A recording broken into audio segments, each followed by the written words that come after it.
এ আমার মায়েরা, খালারা, ভাইরা, ভালো করে শুনেন। আল্লাহর নবী বলেছেন, যেদিন কিয়ামত কায়েম হবে, হাসরের ময়দান হবে, ওই কিয়ামতের দিন, ওরে সুবহানাল্লাহ, দয়ার নবী বলেছেন যে সেই কিয়ামতের দিন মানুষের মাথার উপরে সূর্য থাকবে, মানুষের ছায়ার জন্য, ছায়ার জন্য আল্লাহ রাব্বুল আমিনের আরশ ছাড়া কিছু থাকবে না। এই 10 দিন 15 দিনকার ঘটনা।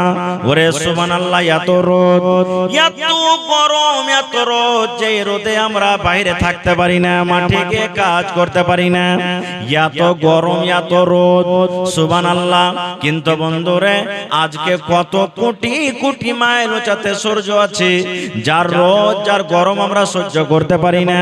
কিন্তু নবী বলেছেন, উম্মত, যেদিন কিয়ামত কায়েম হবে, হাসরের ময়দান হবে, ওই কিয়ামতের দিন আল্লাহ রাব্বুল আলামিনের আরশ ছাড়া অন্য কোনো ছায়া থাকবে না, মাথার উপরে সূর্য থাকবে। ওরে সুবহানাল্লাহ, তার তাপ, তার গরম এত হবে, মানুষ পাসিনাতে হাবুক ডুবুক করবে, যে যেমন পাপ দুনিয়াতে করবে, কিয়ামতের দিন মানুষ পাপ হিসাবে নিজের পাসিনাতে ডুববে। ওই কিয়ামতের দিন আল্লাহ রাব্বুল আলামিন মানুষকে আরশের নিচে জায়গা দেবেন। আজকে আমাদেরকে গরম লেগে যায়, আজকে এসে ঘরে আমরা চলে যাই, গাছের তলাতে আমরা চলে যাই, ঘরের ভিতরে আমরা চলে যাই, কিন্তু মুসলমান, কিয়ামতের দিন আল্লাহ রাব্বুল আলামিনের আরশ ছাড়া দুনিয়ার কোনো ছায়া থাকবে না। সেই দিন কোনো গাছ থাকবে না, সেই দিন কোনো মসজিদ থাকবে না, সেই দিন কোনো মাদ্রাসা থাকবে না, সেই দিন কোনো মন্দির থাকবে না। পৃথিবীর যত রকম ছায়া দেখতে পাচ্ছেন, কিয়ামতের দিন থাকবে না।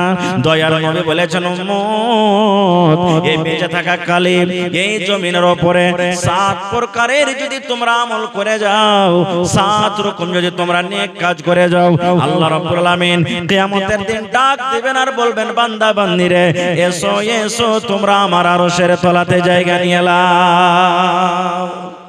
7 প্রকারের যারা দুনিয়াতে আমল করবে, অত কথা আপনাদের সামনে আমার বলার সময় আমি বলতে যাব না, আল্লাহ হায়াত রাখেন, আবার কোনদিন বলবো। তবে 7 প্রকারের মধ্যে 1 প্রকার লোক কেউ হবে, আল্লাহর নবী বলেছেন, যারা আল্লাহর ডরে, আল্লাহর ভয়ে, রাতের বেলাতে হোক কিংবা দিনের বেলাতে হোক, যে সমস্ত মানুষেরা, নর হোক কিংবা নারী হোক, জাহান্নামের কথা মনে পড়ে গেল, দোজখের কথা মনে পড়ে গেল, জাহান্নামের আগুনের কথা মনে পড়ে গেল, কবরের কথা মনে পড়ে গেল, আল্লাহ রাব্বুল আলামিন কিয়ামতের দিন বিচার করবেন, মানুষের হিসাব নেবেন। আল্লাহ রাব্বুল আলামিনের ডর ভিতরে গেড়ে গেল, ভয় ভিতরে গেল, আর ওই ডরের কারণে, ভয়ের কারণে, ওরে সুবহানাল্লাহ, তার চোখের কোনা দিয়ে 1 ফোঁটা পানি ঝরে গেল। আল্লাহর ডরে, আল্লাহর জাহান্নামের ডরে চোখ দিয়ে পানি ঝরে গেল। ওরে সুবহানাল্লাহ, কিয়ামতের দিন নবী বলেছেন, ওই উম্মতেরা, ওই সমস্ত নর নারীরা যারা আল্লাহর ডরে, আল্লাহর ভয়ে যারা চোখ দিয়ে পানি ঝরায়, আল্লাহ রাব্বুল আলামিন কিয়ামতের দিন আরশের তলাতে তাদেরকে জায়গা দান করবেন। নারে তাকবীর। আমরা কোনদিন জীবনে কেঁদেছি ভাই? নবী বলেছেন, যখন তুমি দোয়া করবে আল্লাহর দরবারে, এমন ভাবে তুমি আল্লাহর দরবারে দোয়া করো যেন তোমার চোখ দিয়ে পানি ঝরে। পৃথিবীতে মুসলমান 3 ভাগ পৃথিবীকে করে, 2 ভাগ পৃথিবীতে জল আছে, পানি আছে। আজকে দেখেন কত বড় বড় সমুদ্র। ওরে সুবহানাল্লাহ, 40-50 বছর বাদ এই যে দেখেন আপনার নেপালের যে ফাটক আছে, বাঁধ আছে, গেট আছে, 40 বছর পর গোটা 57 গেটকে খুলে দেওয়া হয়েছে। 40 বছরকার ভিতরে এত পানি ছাড়া হয়নি। আজকে দেখেন ভাগলপুর ডুবে গেল, আজকে বাংলাদেশ ডুবে গেল, আজকে অমুক জায়গায় ডুবে গেল, দেখছেন জলে। আল্লাহ রাসূল বলেছেন, উম্মত, জাহান্নামের ভিতরে গোটা পৃথিবীর পানিকে যদি তুমি নিয়ে যে ঢেলে দাও, জাহান্নামের আগুন কিন্তু নিভাবে না। নিভাবে? জাহান্নামের আগুন নিভাবে? এক ডল পানি যদি আপনি রেখে দেন আখার ভিতরে আগুন নিমিয়ে যাবে। বন্ধুরে আমার ঘরের ভিতরে আগুন লেগে গেছে, দমকল নিয়ে আসলেন, পানি দিলেন, নিমিয়ে গেল। কিন্তু মুসলমানের ওই আগুন জাহান্নামের ভিতরে আছে। গোটা পৃথিবীর পানিকে যদি নিয়ে যে জাহান্নামের ভিতরে ঢেলে দেন, জাহান্নামের আগুন নিভাবে না। আল্লাহ রাসূল বলেছেন, উম্মত রে, যদি তুমি ওই জাহান্নামের আগুনকে নিভাইতে চাও, তুমি যদি ওই জাহান্নামের আগুন থেকে বাঁচতে চাও, তাহলে তুমি একমাত্র আল্লাহর ভয় করো, একমাত্র আল্লাহকে দেখে ডরাও, এক আল্লাহকে দেখে ভয় করো। উঠতে আল্লাহকে ভয় করো, চলতে আল্লাহকে ভয় করো, কাজে আল্লাহকে ভয় করো, সোয়াতে আল্লাহকে ভয় করো, নামাজে আল্লাহকে ভয় করো, গুনাহ করতে গিয়ে আল্লাহকে ভয় করো। যে কোনো টাইমে তুমি আল্লাহকে দেখে ভয় করো, জাহান্নাম দেখে ভয় করো। আরে ভয়ের কারণে যদি তোমার চোখ দিয়ে এক ফোঁটা পানি বের হয়ে যায়, এই এক ফোঁটা চোখের পানিতে তোমার জন্য আল্লাহ জাহান্নামকে আল্লাহ নিমিয়ে দিবেন। সুবহানাল্লাহ। তাহলে আল্লাহর ভয় কি জিনিস? একটা বুখারী শরীফের হাদিস আপনাদের সামনে তুলে রাখি। আল্লাহর নবী বলেছেন, এক জামানাতে একটা লোক ছিল, লোকটার কয়েকটা বেটা। হাদিস কিন্তু বুখারী শরীফের, ভালো করে শুনবেন। ওই লোকটার কয়েকটা বেটা। আমরা যখন মরি, বেটা বেটিরাকে ওসিয়ত করি, বেটা রে, আমি মরে গেলে তোর ওই বহিনটাকে কিংবা অমুকটাকে 5000 টাকা দিয়ে দিস, 1 কাঠা জমি দিয়ে দিস, ওই মসজিদে 5000 টাকা দিয়ে দিস, 2000 দিয়ে দিস। এরকম ভাবে আমরা ওসিয়ত করি কি করি না? তো মরার টাইমে ওর বেটারাকে ডাক দিয়ে লোকটা মরবে, ঠিক ওই টাইম খানে বেটারাকে ওসিয়ত করছেন। কি ওসিয়ত? লোকটা বেটারাকে বলছেন, ও আমার বেটারা, ছেলেরা, তোমরা শুনে নাও, আমি হয়তো মরে যাব, আর আমি বেশি দিন বাঁচব না। বেটারে, একটা কাজ করতে হবে রে ধন।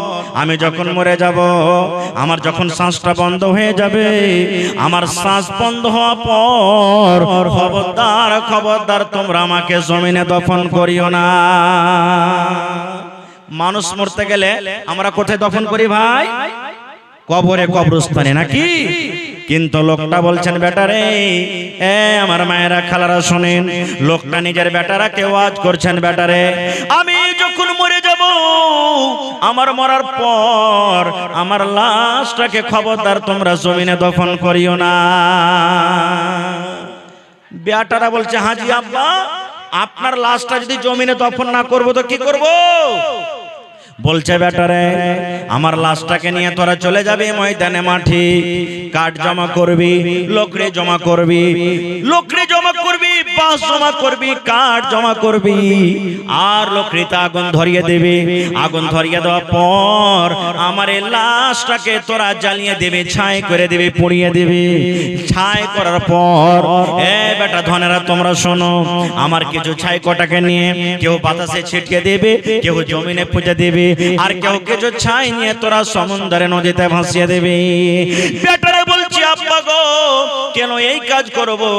আপনার লাশটাকে কেন ভাসিয়ে দেব গো আব্বা? কেন এরকম কাজ করব? কেন আপনি জ্বালাইতে বলছেন? এবার ওই লোকটা বলছেন, বেটারে, আমি জীবনে কোনোদিন ভালো কাজ করতে পারিনি রে ধন। জীবনে নামাজ কি জিনিস, জীবনে রোজা কি জিনিস, জীবনে নেকি কি জিনিস আমি জানি না, জীবনে ভালো আমল কাকে বলে যাবি না। জীবনটা আমার গুনার কাজে কেটেছে, জীবনটা আমার গুনার কাজে কেটেছে রে বেটা।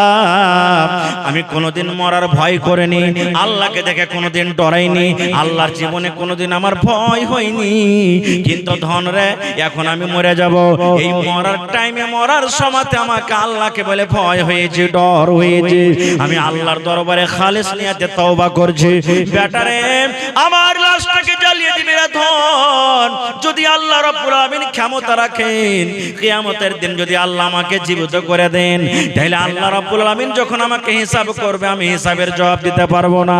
আমাকে যখন প্রশ্ন করবে, প্রশ্নের আমি উত্তর দিতে পারবো না। এই জন্য রে ধন, আমাকে তোরা জ্বালিয়ে পুড়িয়ে ছাইকে দফন করে দেবে, যেন আমার আল্লাহ আমাকে খুঁজে না পায়।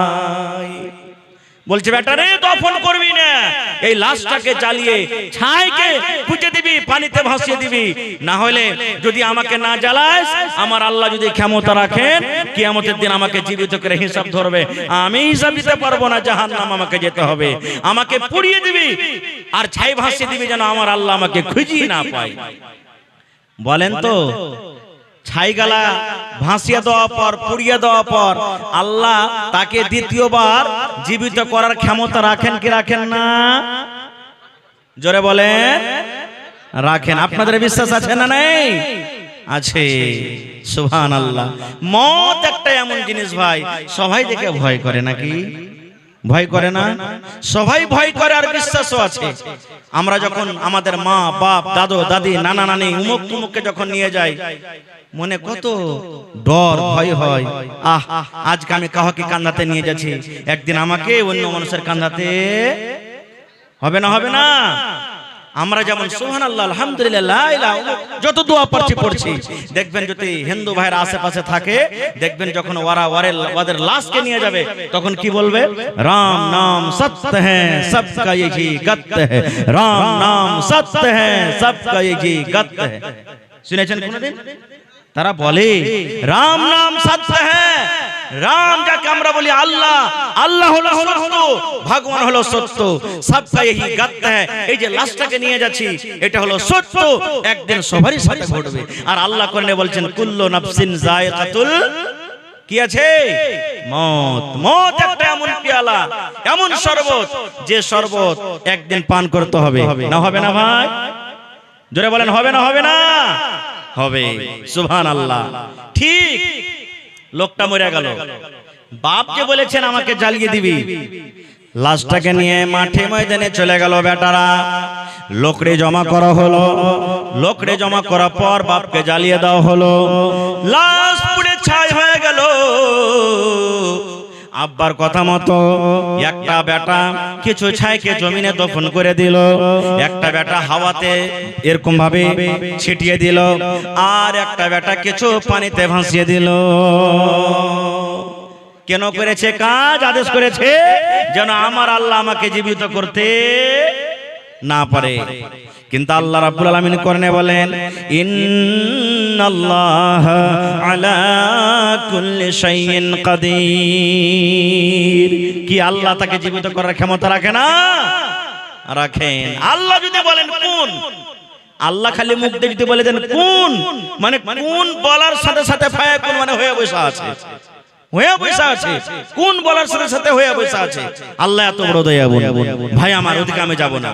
ঠিক তার বেটারা বাতাসে পানিতে ভাসিয়ে এবার বাড়ির দিকে রওনা হয়েছে।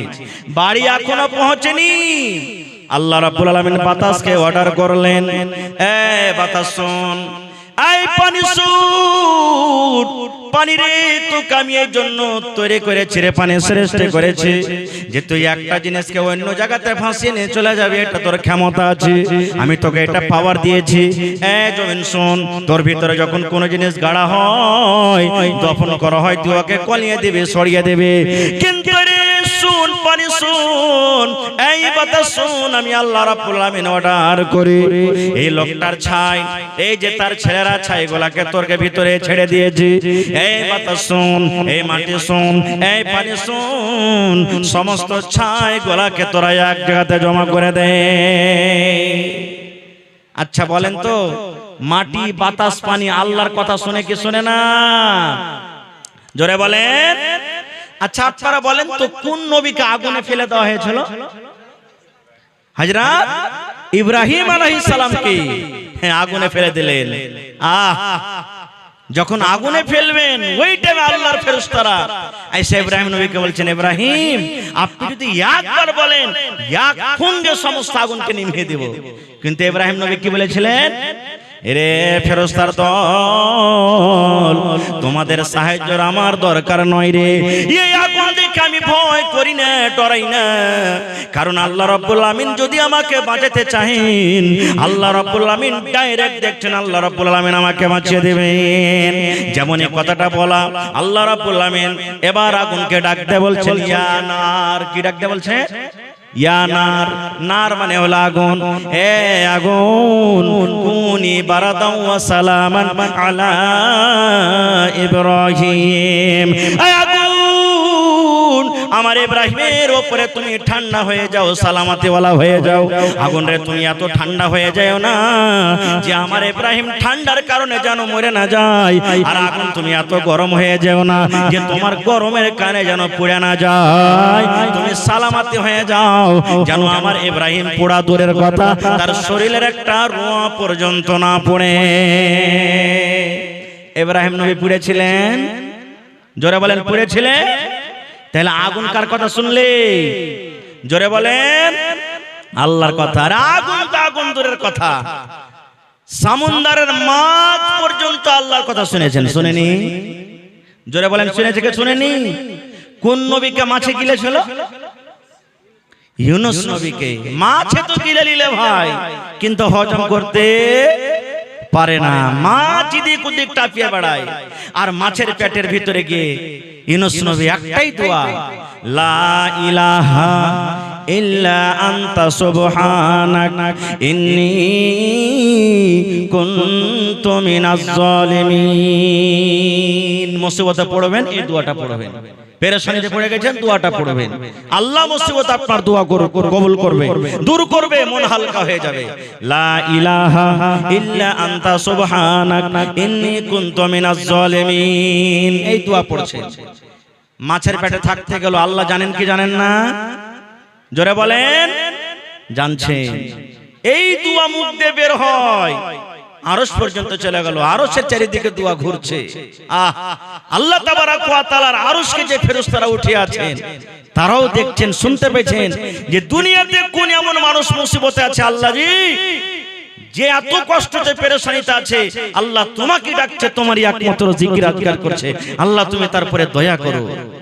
ওরে সুবহানাল্লাহ, আল্লাহ রাব্বুল আলামিন মাছকে বলছেন, মাছরি তোর পেটে এতদিন পর্যন্ত যা ছিল যা গেছে রে মাছ, তুই হজম করে ফেলেছিস, কিন্তু মাছ রে শোন, তুই যাকে খেয়েছিস এটা হলো আমার একজন নবী, এটা হলো আমার একজন নবী। এই মাছ শোন, আমার এই নবীকে তুই হজম করতে পারবি না। এই মাছ শোন, নদীর কিনারাতে চলে যা, নদীর ধারে চলে যা, আর তাড়াতাড়ি করে আমার ওই বান্দা আমার নবী ইউনূসকে তুই নদীর কিনারে তুই রেখে আয়। মাছ কথা শুনেছিল না শুনেনি? ওরে সুবহানাল্লাহ, মাছ তো দূরের কথা, খাজুরের গাছ দেখেছেন? হাজী সাহেব আছেন কেউ এখানে? আছেন আলহামদুলিল্লাহ, দেখে এসেছেন তারা মদিনাতে খাজুরের গাছ। মসজিদে জুমার দিনে ইমাম সাহেব যে জিনিসটার উপরে দাঁড় হয়ে খুতবা দেন ওকে আমরা কি বলি ভাই? জোরে বলেন মিম্বার। মিম্বারে 4টা ধাপি হয় না 5টা? ও 3টাই ধাপি হয়। আলহামদুলিল্লাহ, তাহলে গোর করে শুনেছেন, দেখেছেন। নবীজি খাজুরের একটা মিম্বার গোড়া, কত সুন্দরভাবে মিম্বার বানাছিল না তখন, ওর উপরে দাঁড় হয়ে খুতবা দিতেন। কিসের উপরে? খাজুরের। বুখারী শরীফের হাদিস এটাও, খাজুরের গোড়ার উপরে মিম্বার করে খুতবা দিতেন। এবার একটা মহিলা এসে রাসূলকে বলছেন, ইয়া রাসূলুল্লাহ, আমার একটা ফার্নিচার মিস্ত্রি, কাঠের মিস্ত্রি কেন ফার্নিচার বলি, ফার্নিচার মিস্ত্রি আছে, যদি আপনি অর্ডার করেন তা আপনার জন্য একটা সুন্দর মিম্বার করে দেব। রাসূল বলেন ঠিক আছে নিয়ে এসো। এবার নতুন মিম্বার যখন আইলো তো পুরাতন মিম্বার রাখা হবে ভাই। পুরাতন মেম্বারকে সাইডে হটিয়ে দিলেন, আর নতুন মেম্বারের উপরে চেপে নবীজি খুতবা শুরু করলেন। ওরে সুবহানাল্লাহ, যেমনই নবী খুতবা শুরু করলেন, নতুন মেম্বারের উপরে চড়ে, আয় আমার হাতিরা গ্রামের মায়েরা খালারা শুনেন, নবীর কথা বলছে রে বন্ধু, কোন গল্পকে সাকাহানি নয়। যেমনই নবী খুতবা শুরু করলেন, মসজিদের ভিতরে যেন কান্নার আওয়াজ শুরু হয়ে গেল। কে যেন কাঁদতে লাগলো, কিন্তু কে কাঁদছে দেখতে পাওয়া যায় না।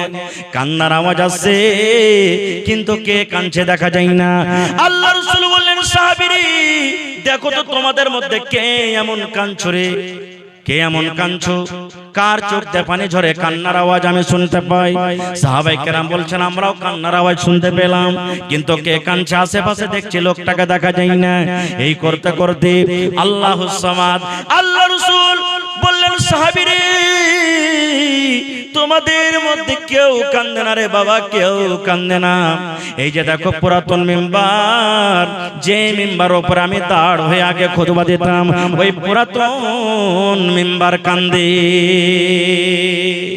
খাজুরের একটা জড় লকড়ি যার পরে নবীজি দাঁড় হয়ে খুতবা দিতেন, ওই মিম্বারটা কাঁদছে। বাচ্চারা যখন কান্দে তা আমরা আপনারা কি করি? বুকে জড়িয়ে দিই, হাত দিই, বেটা চুপ চুপ। কিন্তু দেখবেন যে ছেলেটা বেশি কাঁদবে, যখন যত চুপতে বলবেন ও সিস্টেম মেরে মেরে আরো হ্যাপ তুলে তুলে কাঁদবে। কাঁদে না? ওরে সুবহানাল্লাহ। নবীজি মিম্বার থেকে নেমে গেলেন, নতুন মিম্বার থেকে নেমে গেলেন। এবার পুরাতন মিম্বার কি এরকম ভাবে নবীজি সান্ত্বনা দিচ্ছে, এই মিম্বার তুমি চুপে যাও, চুপে যাও, চুপে যাও, তুমি কান্দো কেন? তুমি চুপে যাও, চুপে যাও, তুমি কান্দো কেন? কিন্তু নবীজি যত তাকে সান্ত্বনা দেয়, ওই পুরাতন মিম্বার আরো কিন্তু কাঁদতে শুরু করে। এবার শেষকে তুলে তুলে কান্দে। নবীজি বললেন পুরাতন মিম্বার তুমি কান্দো কেন? কান্দো কারণটা কি? কেন তুমি কান্দো? এবার ওই পুরাতন মিম্বারের মুখ খুলে গেল, বললেন ইয়া রাসূলুল্লাহ, ইয়া হাবিবাল্লাহ, আল্লাহর নবী গো, এই জন্য আমি কান্দি গো নবীজি। আপনি এতদিন ধরে আমার উপরে দাঁড় হয়ে খুতবা দিলেন, আপনার খুতবা, আপনার কথাগুলো আমি পাঞ্জর হয়ে হয়ে শুনতে পেলাম। এখন আপনি যে আমাকে দূরে হটিয়ে দিলেন, এখন আপনি আমার উপরে আর দাঁড় হবেন না, এখন আপনার কথাগুলো আমি পাঞ্জর হয়ে শুনতে পাবো না। এই জন্য আমার অন্তরটা ফেটে গেল, যার কারণে আমি কাঁদলাম। এই মুসলমান শুনেন, একটা লোকরি, একটা পুরাতন গাছ মিম্বার, যার জন্য কোনো নামাজ নাই, রোজা নাই, হজ নাই, যাকাত নাই, যার জন্য কোনো শরীয়ত নাই, সে যদি নবীর কথা না মানে তার গুনাহ হবে না। যার জন্য কিয়ামতের দিন জান্নাত নাই, জাহান্নাম কোনো হিসাব নাই। সে যদি নবীর কথা শোনার জন্য পাগল হয়ে যায়, সেই নবীর কথা শুনতে না পাওয়ার কারণে যদি কান্দে, তাহলে আমরা মানুষ, আমাদের জন্য জাহান্নাম জান্নাত সব কিছু আছে। আমাদেরকে আল্লাহকে দেখে কত ভয় করতে হবে। হবে না? হবে না? সুবহানাল্লাহ। হ্যাঁ রে নবীর উম্মত, খায়ের যাও। এবারে ওই লোকটা সুবহানাল্লাহ, তাকে জ্বালিয়ে দেওয়া হলো। আল্লাহ আদেশ করছেন মাটিকে, মাটি এই পানি ছাই জমা করে দাও, জমা করে দেওয়া হলো। আল্লাহ রাব্বুল আলামিন এবার ছাইগুলোকে বলছেন কোন কোন, মানে তুমি হয়ে যাও মানুষ যেমন আগে ছিলে, যেমনই তাকে আদেশ করা কোন ফায়াকুন হয়ে গেল। এবার যখন লোকটা মানুষ হয়ে গেল, এবারে আল্লাহ রাব্বুল আলামিন তাকে জিজ্ঞাসা করছেন, বান্দারে তোমার ছেলেরাকে তুমি এরকম কাজের কেন আদেশ দিয়েছিলা? এই আমার বান্দা, তুমি তোমার ছেলেরাকে এরকম কাজের কেন আদেশ দিয়েছিলে? এবার লোকটা তখন বলছে, রব্বুল আলামিন তুমি সবে জানছো আল্লাহ যে আমি কেন এরকম আদেশ করেছিলাম। এই আল্লাহ, জীবনে আমি বেশি নেকি করতে পারিনি, আমার জীবনটা গুনাহতে কেটেছে, জীবন আমার গুনার কাজে কেটেছে। আল্লাহ মরার টাইমে, মরার সময় তোমাকে বলে ডর হয়েছে, ভয় হয়েছে, এই ভয়ের কারণে এই আল্লাহ আমার ছেলেরাকে আমি জ্বালিয়ে দিতে বলেছিলাম। এবার আল্লাহ রাব্বুল আলামিন এবার লোকটাকে বলবেন, বান্দারে যখন মরার টাইমে তুমি আমাকে দেখে ডর করেছো রে বান্দা, মরার কারণ, মরার সময় যখন তুমি আমাকে দেখে ভয় করেছো, আমার জাহান্নাম বলে তোমাকে ডর লেগেছে, আমাকে দেখে তোমাকে ভয় হয়েছে। এই আমার বান্দা শুনে নাও, যখন মরার টাইমে তুমি তওবা তান্নাসুহা করেছো, যাও যাও যাও যাও, আমি আল্লাহ রাব্বুল আলামিন তোমার পরে দয়া করলাম, তোমার পরে আমি রহম করলাম, তোমাদের জীবনের গুনাহকে আমি আল্লাহ মাফ করে তোমাকে আমি জান্নাতে ঘোষণা করে দিলাম। নারে তাকবীর, সুবহানাল্লাহ। এর নাম হলো কি? আল্লাহর ডর। এর নাম হলো কি? আল্লাহর ভয়। আপনি চুরি করতে চলে গেলেন, ডর হয়ে গেল ভিতরে, রাস্তা থেকে ঘুরে চলে এলেন, কি পাবেন আপনি? কি পাবেন? জোরে বলেন, কি পাবেন? চুরি করতে গেলেন গরু, মাছ চুরি করতে গেলেন, জাল চুরি করতে গেলেন, রাস্তাতে ডর হয়ে গেল, চুরি করলে আল্লাহ তো কিয়ামতের দিন বিচার করবে, না করব না, ঘুরে চলে এলেন। মোবাইল চুরি করতে গেলেন, মোবাইল হাত নিয়ে নিয়েছেন, আরে কেউ না দেখতে গেল, কে দেখছেন? জোরে বলেন। আল্লাহ। না, চুরি করব না, নেকি পাবেন আপনি। চুরি করতে গিয়ে নেকি পাবেন, কিন্তু হ্যাঁ চুরি করতে গেলে এদিক ওদিক দেখছেন লোক পহারা আছে, জোগাইছে লোক, এবার ফাঁক পেলেন না, চুরি করতে পেলেন না, চুরি না করতে গেলেও গুনাহ হবে। কারণ ফাঁক পেলে তো ছাড়বেন না আপনি। ফাঁক পেলেন না বলে চুরি করলেন না, ফাঁক পেলেন না বলে চুরি করলেন না, ফাঁক পেলে তো চুরি করে নিতেন। এই জন্য রাসূল বলেছেন গুনাহ হয়ে যাবে। একটা বুখারী শরীফের হাদিস বলছি, এই যুবক ভাইয়েরা, এই যৌবনকালটাকে কামে লাগানো ভাই। আল্লাহর নবী বলেছেন বনি ইসরাইলের 3টা লোক ছিল। কয়টা লোক ভাই? জোরে বলেন। 3 জন লোক সফর করছেন, রাস্তা দিয়ে হাঁটছেন, হঠাৎ কোন দিক থেকে ঝড় বৃষ্টি পানি চালু হয়ে গেল। লম্বা হাদিস, ছোট্ট করে বলবো। পানি যদি হয়, আশেপাশে বাড়ি আমরা দেখবো না, দেখবো না, গাছের তলাতে যাব না। কিন্তু শুনেন, যারা বৈজ্ঞানিক তারা বলছেন যখন ঝড় বৃষ্টি হবে খবরদার কোনো গাছের তলাতে দাঁড় হইও না, গাছের তলাতে দাঁড় হইও না, বিজলির খাম্বার পাঞ্জরে দাঁড় হইও না। যখন বৃষ্টি হবে মোবাইলে তুমি গল্প করিও না। কেন? ওই টাইম খানে সমাতে চমকা বিজলি পড়তে পারে আপনার গাছের উপরে, মোবাইলে আপনার কানেকশন আছে, আপনার ক্ষতি হইতে পারে, মোবাইল ফাটতে পারে। এই জন্য মোবাইলে গল্প করবেন না। এই সমস্ত জিনিস থেকে বাঁচতে হবে।